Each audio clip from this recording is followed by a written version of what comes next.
MDH biryani મસાલા, પારંપરિક બિરયાનીનો અસલી સ્વાદ। સુરતમાં સરકારી સ્કૂલ મુદ્દે કોર્પોરેટર અને ધારાસભ્ય આમને સામને આવી ગયા। કતારગામ ઝોનમાં સુમન શાળાનો વિવાદ સામે આવ્યો છે કે જ્યાં શાળાનું બાંધકામ સ્થળ અચાનક જ બદલાઈ જતા વિવાદ સર્જાયો। શાળાનું સ્થળ બદલાઈ જતા કોર્પોરેટર નરેન્દ્ર પાંડવે તપાસ કરી।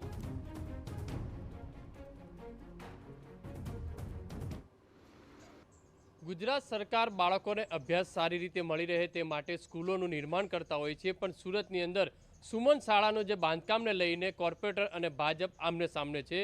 ત્યારે જે ભાજપના જે કોર્પોરેટર છે તેમની સાથે વાત કરીશું શું આખો મામલો છે અને વર્ક પરમિટ વગર છે તે સરકારી સ્કૂલનું બાંધકામ શરૂ થઈ ગયું છે।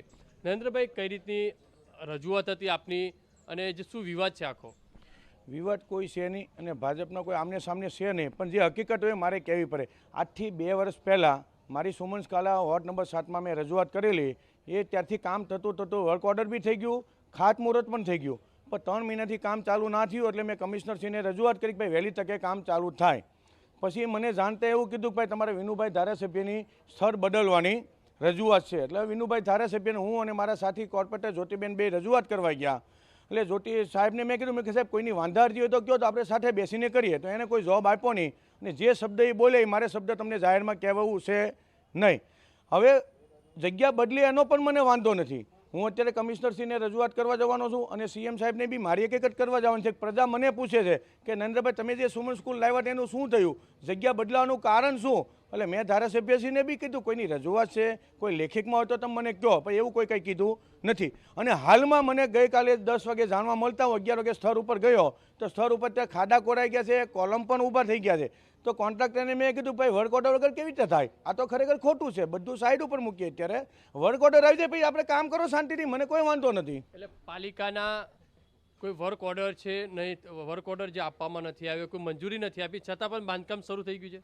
100% ચાલુ થઈ ગયું। કાલે હું જાતે જોઈએ હોત તો જ મેં કીધું ને અને કમિશનરશ્રીને રજૂઆત કરવાનું છું જે કે અધિકારી છે એની ઉપર પગલાં લેજો, નહીં લેશો તો આનો કોઈ મિનિંગ નથી। વર્ક ઓર્ડર આવ્યો પછી શાંતિ વ્યવસ્થિત કામ કરો। અત્યારે આ જે સ્કૂલ બની રહી છે એ કઈ નવી જગ્યા છે કે જૂની જગ્યા? આ સ્કૂલ હતી મારી વોર્ડ નંબર 7માં, અત્યારે વોર્ડ નંબર 8માં સ્કૂલ લઈ ગયા છે ને લઈ ગયા પછી 2 દિવસ પહેલાં પ્રજાનો ફોન આવ્યો નરેન્દ્રભાઈ બીજી 13 કરોડના ખર્ચે સુમન સ્કૂલ ના જ બને છે બાજુમાં, તો વોર્ડ નંબર 7ને શું કાંઈ આપવાનું જ નથી ને સ્કૂલની મારી વોર્ડ નંબર 7માં જરૂર છે। પ્રજા ખરેખર બહુ નારાજ છે મારાથી। જગ્યા ફેરવી કેમ શું લાગે છે? આજુબાજુ કોઈ સારી સ્કૂલ જે વિસ્તાર આવેલો છે તેમની ભલામણ છે કે શું લાગે? વિસ્તાર બધા સારા જ છે, કતારગામ વિસ્તાર સારામાં સારો છે, પણ શું મેં ધારાસભ્યશ્રીને રજૂઆત કરી કે ભાઈ કોઈની રજૂઆત હોય તો તમે કહો, આપણે બેસીને સ્થળ બીજે બદલી નાખીએ। અધિકારી શું કહે છે? હવે અધિકારી તો કોઈ જવાબ આપતા નથી ને અત્યારે અધિકારીને મળવા જ જાઉં છું। તો જ્યારે કોઈ પણ બાંધકામ કરતું હોય છે તેનું ડિમોલેશન મહાનગરપાલિકા કરતું હોય છે, તો મહાનગરપાલિકા જે રીતે વર્ક પરમિટ વગર જે રીતે બાંધકામ કરે છે તો શું અધિકારીઓની મિલીભગત હોય?